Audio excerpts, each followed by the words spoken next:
Everyone, study with Monika में आपका स्वागत है। इस वीडियो में हम देखने वाले हैं 9th क्लास का हिस्ट्री का जो हमारा 3rd चैप्टर है उसका क्वेश्चन नंबर 1। वाइमर गणराज्य के सामने क्या समस्याएं थी। इसकी समस्याएं के बारे में जाने उससे पहले हमें ये पता होना चाहिए कि वाइमर गणराज्य क्या था। 1914 से 1918 तक हमारा प्रथम विश्व युद्ध चला, हम लोग सब जानते हैं। तो जो प्रथम विश्व युद्ध था उसमें दो गुट थे, एक साइड थी मित्र राष्ट्र और दूसरी साइड थी धुरी शक्तियाँ। धुरी शक्तियाँ जो थी उसमें थे जर्मनी, जापान, इटली। जो मित्र राष्ट्र थे उनमें था ब्रिटेन, फ्रांस और रूस। बाद में उनमें अमेरिका भी शामिल हो गया था। तो इस युद्ध में जर्मनी की हार हुई थी। बाद में वर्साई की संधि जर्मनी के ऊपर थोपी गई।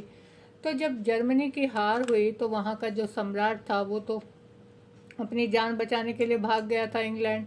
उसके बाद जो वहाँ की संसदीय दल था वहाँ का, उसने एक जर्मनी में एक लोकतंत्रवादी सरकार का गठन किया, लोकतंत्र राज्य की स्थापना की।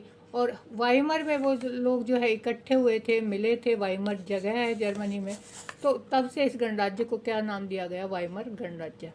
अब हम देखेंगे कि वाइमर गणराज्य जो एक लोकतंत्र गणराज्य था उसकी स्थापना के बाद उसके सामने क्या क्या समस्याएं आई। प्रथम विश्व युद्ध के अंत में साम्राज्यवादी जर्मनी की हार के बाद सम्राट केजर विलियम द्वितीय अपनी जान बचाने के लिए हॉलैंड भाग गया। इस अवसर का लाभ उठाते हुए संसदीय दल वाइमर में मिले और नवंबर 1918 में वाइमर गणराज्य नाम से प्रसिद्ध एक गणराज्य की स्थापना की। देखिए, ये लोकतंत्रवादी थे। पहले जो शासन चलता था सम्राट का वो राजतंत्र आप कह सकते हैं कि भाई राजा का शासन चलता था। इसके बाद जो वाइमर गणराज्य की स्थापना हुई और जिस तरह से प्रथम विश्व युद्ध में जर्मनी की हार हुई, तो जो वहाँ के लोग थे उन्होंने इस सरकार को स्वीकार नहीं किया। इस गणराज्य को जर्मनों यानी जर्मनी की जो पब्लिक है उनके द्वारा अच्छी तरह से स्वीकार नहीं किया गया, क्योंकि प्रथम विश्व युद्ध में जर्मनी की हार के बाद मित्र सेनाओं ने इसे जर्मन पर थोपा था। मित्र सेना मतलब ब्रिटेन, फ्रांस, रूस, अमेरिका, ये जो सारे देश थे, इनकी सेनाओं ने जर्मनी के ऊपर जो है ये थोपा गया था ये गणराज्य। वर्साई की मित्र देशों के साथ संधि बहुत कठोर और अपमानजनक थी। देखिए, वर्साई की संधि की गई इस युद्ध के बाद और इसमें जो है बहुत ही कठोर और बिल्कुल अपमानजनक स्थिति जर्मनी के लोगों के लिए थी ये। क्यों? क्योंकि उनके उपनिवेश जो थे जर्मनी के 13% भूभाग उनसे ले लिया गया था। जो उनके लोहे के भंडार थे जर्मनी में देखिए खनिज संपदा बहुत है, लोहा कोयला मिलता है। तो उनके जो 75% लोहे के भंडार थे वो कब्जा लिए।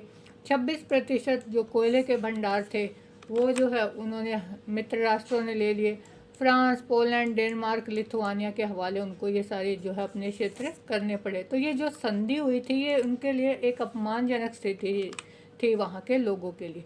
मित्र शक्तियों ने जर्मनी की शक्तियाँ कम करने के लिए उसकी सेना भंग कर दी। अब जो मित्र राष्ट्र थे उन्होंने कि जर्मनी की शक्ति कम की जाए ताकि ये दोबारा से जो है उनके विरुद्ध ना आके खड़ा हो सके, तो उसके लिए क्या किया, वहाँ की सेना भंग कर दी। इसलिए लोकतंत्र की बदनामी हुई। तो जो भी गणराज्य की वाइमर गणराज्य की सरकार बनी थी, लोकतंत्रवादी सरकार, वो जो है लोगों को खुश नहीं कर पाई। वो जो है लोगों को इस तसल्ली नहीं दे पाई कि भाई वो देश के शासन को अच्छे से चला सकते हैं।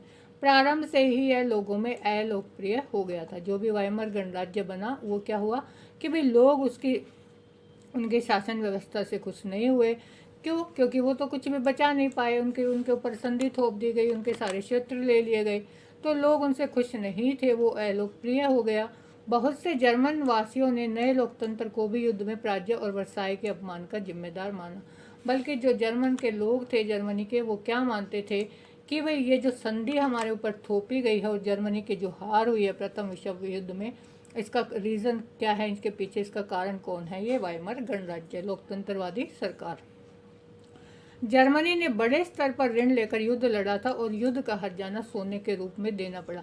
देखिए, जब प्रथम विश्व युद्ध शुरू हुआ था तो जर्मनी ने बहुत ज़्यादा ऋण लिया था दूसरे देशों से और उस युद्ध में जो है वो हार गया, तो उसको हर्जाना तो अब चुकाना पड़ेगा। तो वो कैसे चुकाया, वहाँ पर जो सोने की खान थी वो जो है मित्र राष्ट्रों ने उनके ऊपर भी कब्जा कर लिया।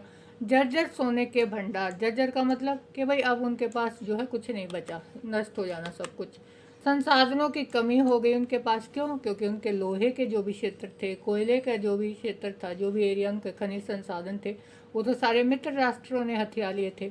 और लाचार आर्थिक हालात है। क्यों? क्योंकि उनके पास तो अब कुछ बचा ही नहीं, पहले ही इतना ऋण लिया था उन्होंने और वो युद्ध में हार गए। वाइमर गणराज्य हर्जाना दे पाने की स्थिति में नहीं बच पाया था।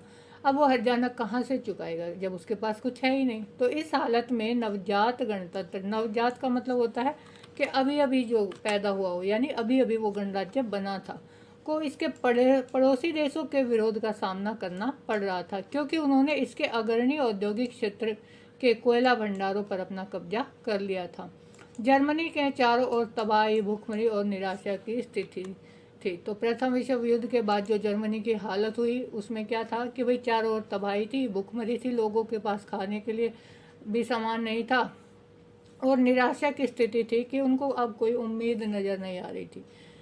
देश अति महंगाई के दौर से गुजर रहा था और गणराज्य लोगों की आर्थिक समस्याओं का समाधान करने में विफल रहा था। देखिए, जब प्रथम विश्व युद्ध हुआ था तो महंगाई वहाँ पर बहुत बढ़ गई थी और जो गणराज्य विस्थापित हुआ था वो लोगों की जो प्रॉब्लम थी उनको सोल्व करने में असफल था, उनकी समस्याओं का समाधान उसके पास नहीं था।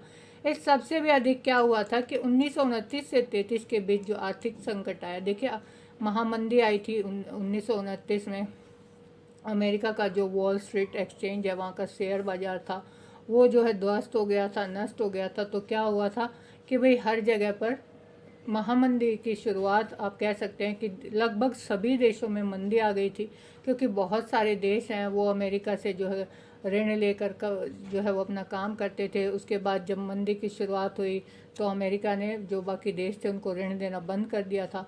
तो 1929 से 1933 के बीच जो आर्थिक संकट आया उसमें जर्मन अर्थव्यवस्था पर गहरी मार पड़ी। तो देखिए, गणतंत्र वाइमर गणराज्य की स्थापना तो हो गई थी, लोकतंत्रवादी सरकार की स्थापना तो वो करना चाहते थे, लेकिन वो जो है ना तो अपनी पब्लिक को ही खुश कर पाए, ना वो अपने देश के संसाधनों को ही बचा पाए। तो इस तरह से उसके सामने बहुत सारी समस्याएं थी। इस चैप्टर में हम देख रहे हैं जर्मनी के बारे में बात कर रहे हैं, तो साथ साथ हम वर्ल्ड के मैप में देख लेते हैं कि जर्मनी कहाँ है। ये जो आप रेड एरिया देख रहे हो ये यूरोप महाद्वीप है। यूरोप महाद्वीप में ये जो आप देख रहे हो ये फ्रांस है, और फ्रांस के साथ ही ये जो है देश, ये कौन सा है, रेड जो पूरा रेड मार्क हो रखा है वो है जर्मनी। इसके साथ जो है वो है पोलैंड। तो इस तरह से हर क्वेश्चन के साथ आप मैप देखते चलिए, जिस भी जगह के बारे में आप पढ़ते हो उसको साथ साथ मैप से देखिए, तो आप इजीली जो है याद कर पाओगे कि भाई कौन सी जगह कहाँ है। तो ये था हमारा क्वेश्चन नंबर 1। सेकंड क्वेश्चन के लिए देखिए हमारी नेक्स्ट वीडियो। चैनल आपने अभी तक सब्सक्राइब नहीं किया है तो कर लीजिए और बेल आइकन ज़रूर प्रेस कीजिए ताकि नोटिफिकेशन आपको हमारी वीडियो की मिलती रहे।